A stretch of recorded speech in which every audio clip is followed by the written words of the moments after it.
президентибиз түрмөдөн чыгып, аны туугандары чыгарган чыгар, революциянын перевороттун аркасынан. Алмазбек Атамбаевга айтып кетерим. Эгер Жээнбековдун артынан түшөм, же кичкене кустуртам десе, бош жүрчү. Андай болбой, эл шайлаган, элдин легитимный премьер-министрине азыра турган болсо, анда анын орду түрмөдө. Аны ошого жетиш керек. Атамбаевди турмуш иштей турган болсо. Ал эме Мадумаровго айта турган сөзүм.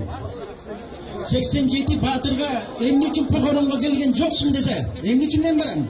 Ал баскынчылык менен басылды деген сөзү бар. Бул эмне деген сөз? Анан дагы бир передачадан угуп калдым. Сиз кыргызсызбы десе, нары бери карап, жалпы кыргыз, мага бүт нация бирдей дейт. Кыргызмын деп айта албай койду. Мен ошого нааразы болдум. Кылып аткан иштери дурустары да бар, анча-мынча наржак бер жага да бар. Оңолор деп ойлойм. Андан кийин айтарым Бабановго. Бабанов тууралуу мен мурдагы окугам, 2 ай мурун, 1 ай мурун. Бул премьер-министр болот деп. Себеби эмне?